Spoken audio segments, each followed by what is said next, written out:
네, 길어지는 미국 긴축에 한국 경제, 금리, 환율, 물가, 삼고 부담 가중되고 있다. 그래서 제가 여러분들하고 그걸 같이 본 거예요. 아까 말씀드린 것처럼 그게 중요하죠. 책, 어, 미국의 채권 금리. 근데 요새 우리나라도 은행채 금리가 계속 올라가고 있어서 기사가 존재하려 하네. 그리고 JP 모간 올해, 이걸 이렇게 하면 되겠다.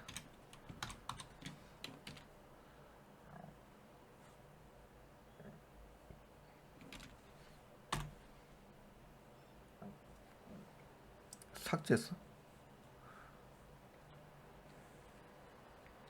JP 모간 올해 경제 성장률 1.1% 전망.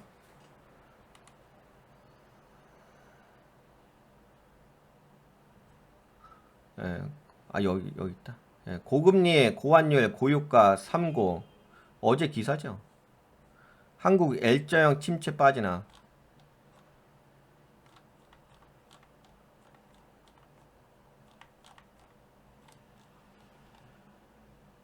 지금 이야기가 나오는 게 여기 써 있죠. 3고 악재가 지속되면 올해 한국 경제가 상저하고, 처음에는 한국은행에서 그 얘기했죠. 상저하고라고. 상반기는 하반기는 좀 괜찮아질 거라고 얘기했는데, 하반기에도 맥을 못 추는 상저하저 흐름이 될 수 있다는 우려가 나오고 있다 라고 합니다. 현대경제연구원은 3일 보고서에서 하반기 경기 회복 가능성이 점차 약화하면 L자형 장기 침체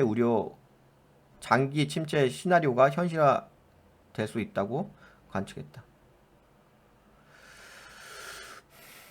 이제 문제는 그거죠. 이 장기 침체 이야기가 좀 나오고 있어요. 그 다음에 기업의 파산 급증, 대출 갚기도 어렵다. 그래서 미국의 채권금리가 중요해. 채권금리 계속 올라가면 우리나라 그 시장금리 있잖아요. 우리나라 그게 있다? 미국의 채권금리를, 그러니까 기준금리 올라가면 채권금리도 이렇게 같이 따라 올라가잖아요. 미국은. 근데 우리나라는 지금 한국은행에서 기준금리를 안 올리고 있죠. 그래도 시장금리가 올라가고 있어요. 우리나라는. 반대로. 기업 파산 신청 급증, 대출 갚기도 어렵다.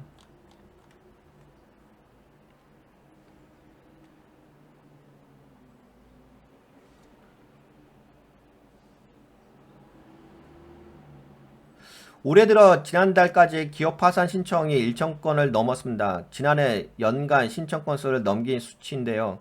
고금리 고물가의 경기 침체까지 지속되면서 타격을 받는 기업들이 급증한 것으로 풀이됩니다.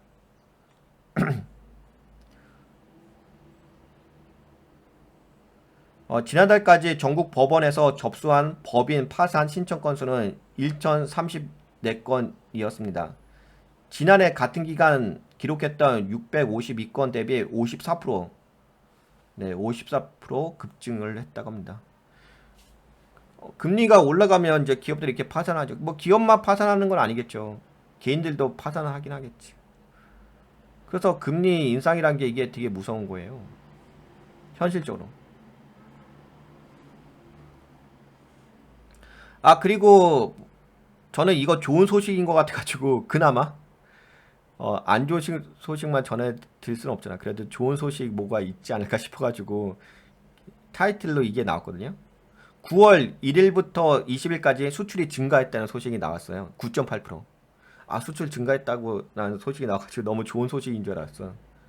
왜 그랬냐면은 이게 9월 1일부터 10일까지의 수출이 감소됐었거든요. 예, 감소됐잖아요. 이때 당시. 제가 요 기사를 봤는데 9월 1일부터 10일까지의 수출이 7.29% 감소되고 있었어. 무역 적자는 16억 달러인 거고. 근데 이제 요 기사가 나왔더라고. 9월 1일부터 20일까지 수출이 9.8% 증가했다. 그러니까 감소했다가 증가했다고 하니까는 얼마나 좋은 소식이야. 근데 이거를 찾아서 보니까는 그게 아니던데. 그러니까 이게 왜 증가한 걸로 나왔냐면 주어 밀수가 증가해서 착시 효과인 거죠. 이게 왜 착시 효과냐면은 지난 9월 중순 수출 반짝 반등, 지난해 이른 추석 영향. 추석이 지난해 일찍 시작돼서 그래요. 조업 일수 때문에. 지난해는 추석 연휴가 9월 9일부터 11일이었거든.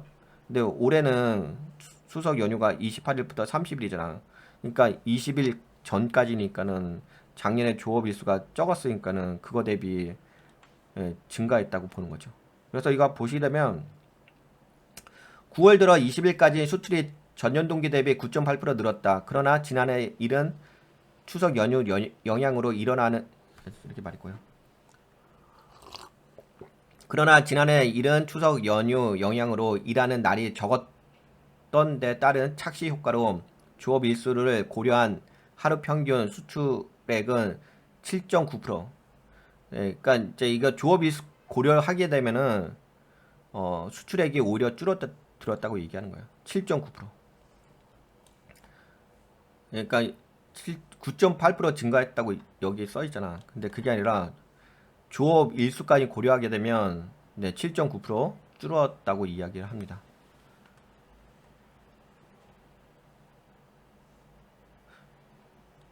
그 냉정하게 얘기하면 줄었다는 거지. 수출액이. 냉정하게 얘기했지. 하지만 그나마 뭐 희망적으로 보려고 한다면은 그냥 늘었다고 볼 수도 있죠. 희망적으로 얘기하면 늘었다고 볼 수도 있지. 그리고 이것도 좀 감소했어요. 적자가 5억 달러로. 10일까지는 16억 달러 했거든. 무역 적자가. 16억 달러에서 5억 달러 줄어들었지. 근데 문제는 그거지. 문제는 뭐냐면은 누적 무역 적자. 올해 누적 무역 적자가 242억 6,500만 달러인 거지. 근데 이게 좀 심하더라고. 이게 좀 매우 안 좋더라고요. 이게 왜 그러냐면은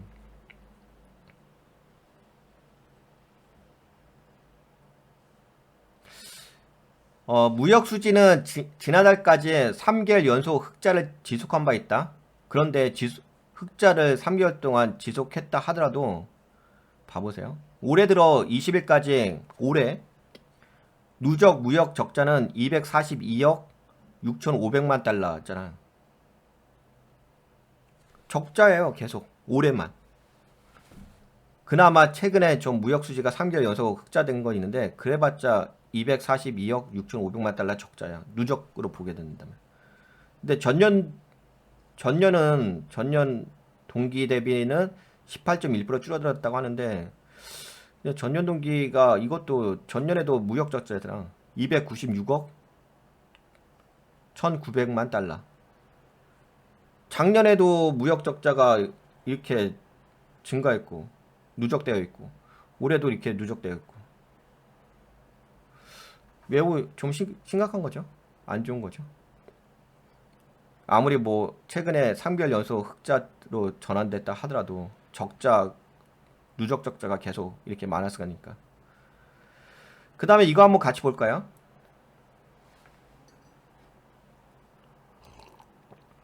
요거 한번 같이 보면 도움이 되실 수도 있을 것 같은데 여러분들이 투자하실 때 월간 기준 수출액은 지난해 10월부터 지난달까지 10개월 11일 이렇게 말이 꼬지 11개월 연속 감소세를 보이고 있다. 이달 들어서도 20일까지 반도체와 대중국 수출이 각각 전년 동기 대비 14.1%, 9.0% 줄며 부진이 이어졌다. 반도체와 대중국 수출은 지난달까지 13개월, 15개월 연속 감소세를 기록한 바 있다. 대중국 수출과 반도체 쪽이 계속 감소하고 있다는 거죠. 아직까지도 감소하고 있습니다. 여기 볼까요? 반면 승용차, 철강 제품, 선박, 대미 수출 등은 두 자릿수 증가세를 보였다. 여기 보시게 되면은 제가 좀 특이하게 보는 부분은 선박 쪽인 것 같아요. 선박은 저번에도 좀 뭔가 뭐라 그랬지?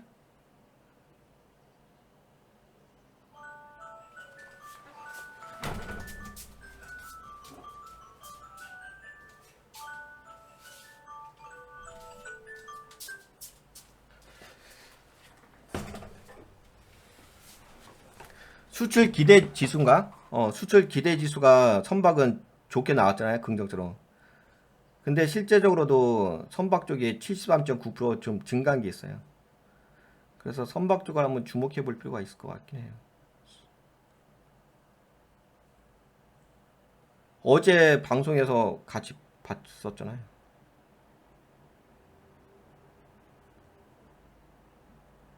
이거 4분기 수출 전망 지수.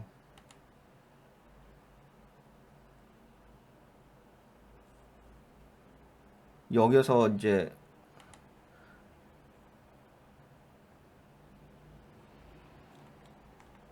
여기서 이렇게 했잖아.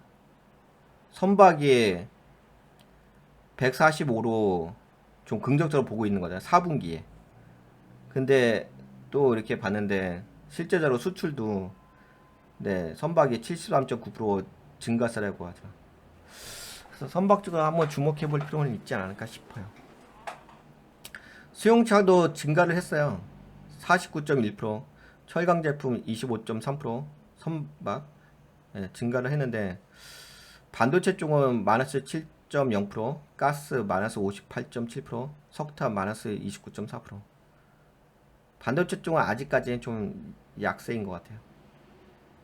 선박 쪽은 실제적으로 수출도 좀 증가했고, 그리고 네, 수출 산업 경기 전망 지수도 4분기 때 좀 기대가 된다는 거죠. 145로 개선이 기대된다. 네, 이런 이야기가 있습니다.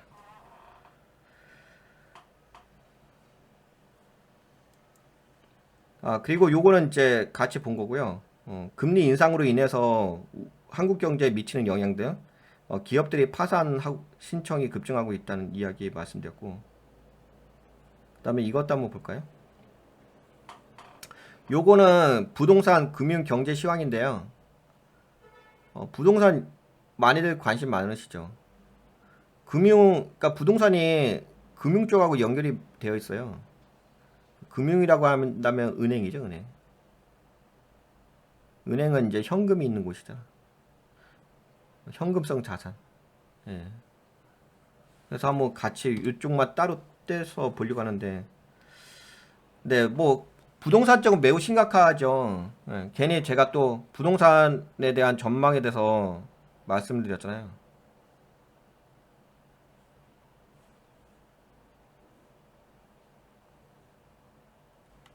근데 부동산 보시게 되면은 네, 요게 반등 줬다가 아직까지도 부동산 가격은 올라가긴 할 거예요. 예. 근데 부동산 가격이 아직까지 올라가긴 할 거야. 근데 이게 이제 데드캣 바운스라고 해가지고 빠졌다 이렇게 반등해서 올라가는 거죠. 근데 문제는 그거죠. 올라갔다가 2024년부터 폭락인 거죠. 2025년까지. 2025년 하반기까지 빠지고 계속. 그 L자형 그 한국 경제 어디죠? 현대경제연구원인가? 현대경제연구원에서 L자형 장기 침체 시나리오가 현실화될 수 있다고 이야기했잖아. L자형 장기 침체. 지금은 그냥 기술적 반등이에요. 근데 이게 어떻게 되고 있냐면은 여러분들도 아시다시피 현재 이사철이잖아. 제가 이거 4월 달에 이거 3월 달인가? 4월 달에 이거 올려드렸잖아, 자료. 지금 이사철이니까 당연히 올라가지. 근데 이제 올라가다가 떨어지는 거지. 당연히 지금 이사 기간이니까. 지금 당연히 이사 기간이니까 올라가는 거고. 이걸 왜 올라가 그러면 안 되는 거고.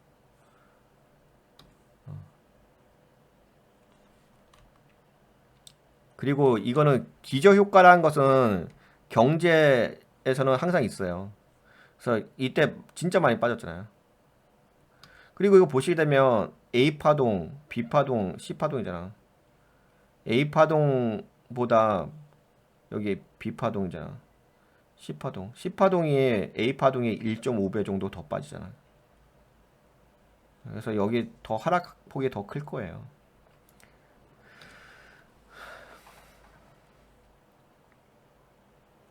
근데 그게 있어요. 뭐가 있냐면은 여기서 이게 빠졌다 이렇게 반등했잖아. 이 주식도 똑같은 거야. 주식도 그렇고 부동산도 똑같아요. 여러분들 주식시장도 거래량 줄어들고 있잖아 지금. 아시죠?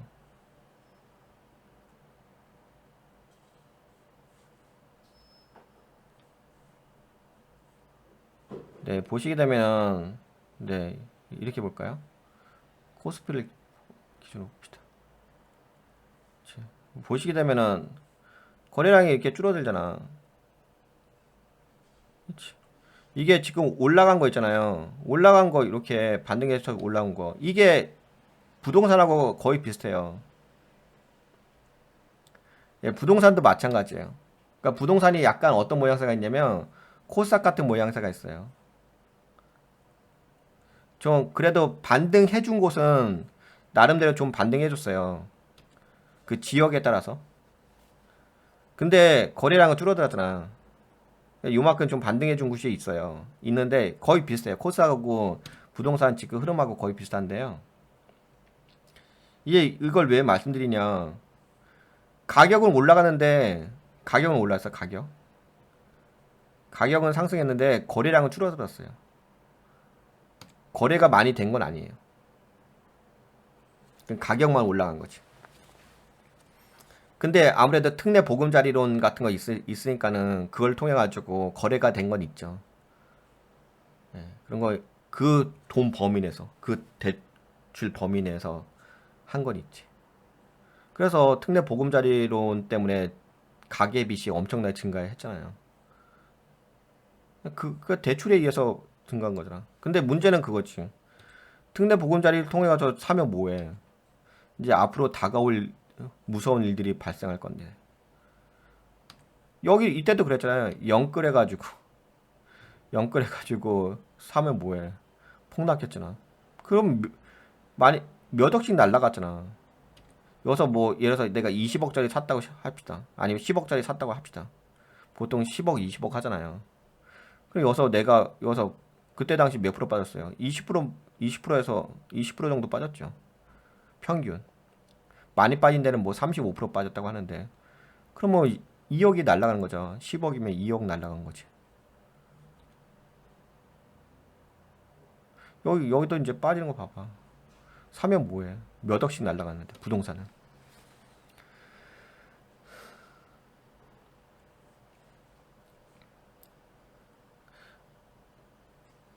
여하튼 간에, 지금은 이제 기술적 반등으로 올라가고 있다는 걸 좀 말씀드리고, 저건 기본이에요. 그 다음에 이제 경남은행 PF 대출 아시죠? 예, 프로젝트 파이낸셜. 횡령사고 560억이 아니라 3천억 원이라고 합니다. 또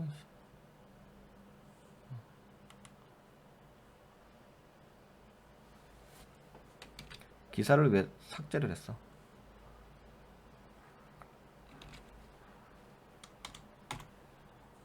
네, 여기 써있네. 경남은행 PF 사고, 횡령사고 금액이 560억 원이 아니라 3천억 원. 뭐 은행의 횡령 사고는 한두 건이 아니죠. 경남은행 이런 일들이 있고. 증권사 PF, 부동산 PF 부실 21.8%. 그래서 부실 도미노 가능성이 크다. 있다 이런 얘기가 있고. 증권사 부동산 PF 부실 비율 21.8%. 부실 도미노 가능성. 그러니까 이게 저거죠. 부실 비율이 뭐냐면은 증권 업종의 부동산 PF 익스포저가 위험 노출된 금액이거든요. 그걸 부실 비율이라고 이야기하는 건데 그것이 되게 빠르게 증가하고 있어요. 2020년 말에는 5.5%, 그러니까 위험 노출된 규모가 익스포저가 그때가 2020년 말에는 5.5%였거든요. 그래서 2021년 말에는 5.7% 살짝 증가죠. 그리고 2022년 말에는 갑자기 증가합니다. 그러니까 이게 문제가 되는 거죠. 보시게 되면 2020년 말에는 5.5%였고 2021년 말에는 5.7%였어. 근데 작년 말부터 14.8% 확 증가해버려. 여기는 0.2% 증가잖아. 근데 5.7%에서 14.8%면 거의 9% 이상 증가한 거 아니에요? 갑자기 증가지. 그러면서 지금 2023년 3월 말에는 19.8%. 추이와 비교하면 매우 빠른 속도의 증가세다. 고정 이하 여신은 회수가 어려운 부실 채권으로 분류된다. 그래서 이런 문제점이 도사리고 있다는 거죠. 은행의 횡령 사고가 이렇게 일어나고 있고 증권사, 부동산 PF의 부실 비율, 익스포저가 이렇게 많이 노출되어 있고 그 다음에 또 뭐가 있냐. 은행 문제 있지. 증권사 문제 있지. 그러니까 잘 보세요. 은행에 문제가 발생되고 있지. 경남은행. 뭐 횡령 사고라든지. 증권사 PF 쪽에 문제, 익스포저 문제가 위험 문제가 있지. 거기다 또 이것도 있잖아요. 상위 15% 건설사도 부도. 이제 건설사까지 부도가 일어났어. 상위 15% 건설사도 부도. 부동산 PF발 대란 올까. 국원건설 이달 초 최종 부도 처리. 예, 기업들이 이제 부도 처리되고 있습니다. 국내 건설사 중 상위 15%에 해당하는 기업인 국원건설은 지난 6일 최종 부도 처리가 됐다고 합니다. 이제 건설사들도 이제 슬슬 네 이름. 그리고 미국의 8월 기존 주택 판매가 전월 대비 0.7% 감소했다. 판매 건수가 이제 줄어들고 있는 거죠. 여기도 나오죠. 보시게 되면 미국의 기존 주택 거래가 전월 대비 0.7% 줄어들. 이제 주택 거래 줄어들겠죠. 제가 아까 이거 말씀드렸잖아. 이게 지금 올라갔다 빠지지 당연히. 이게 올라갔다 빠진다니까 앞으로. 근데 여기서도 보시게 되면 예, 전월 대비 거래는 줄어들었는데 집값은 상승세 지속. 아직까지 상승세는 지속될 거예요. 앞으로도 계속 뭐 상승한다는 소식은 있을 거야. 집값 상승한다고. 근데 그건 뭐냐면은 거래가 안 되는 상태에서 그냥 집값만 올라가 있는 상태예요.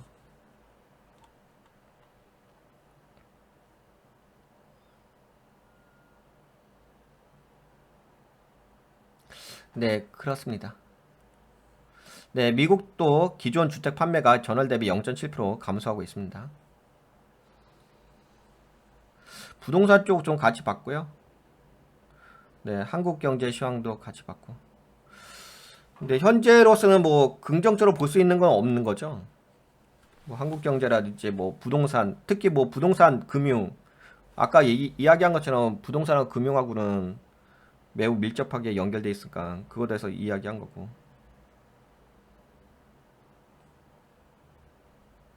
그래서 오늘의 좀 핵심은 그거인 것 같아요. 오늘의 핵심은 뭐 기업들 파산 신청 막 하고 있다고.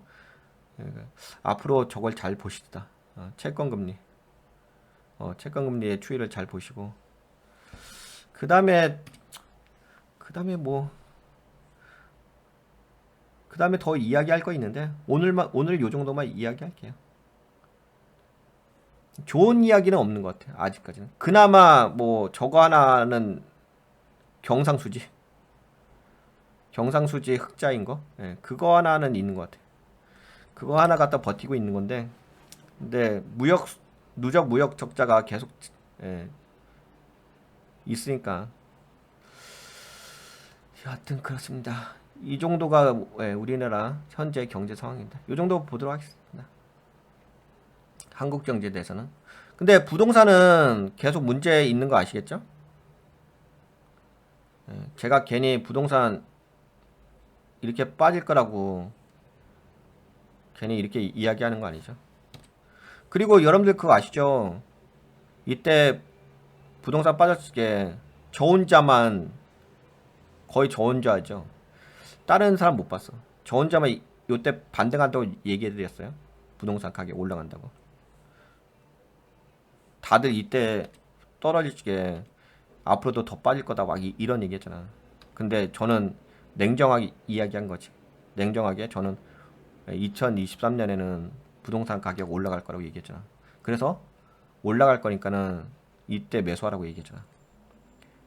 이때가 가장 좋은 자리였겠죠. 그러니까 작년인가요?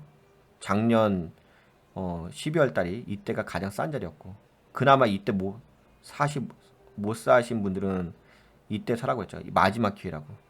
4월 달이 마지막 기회라고.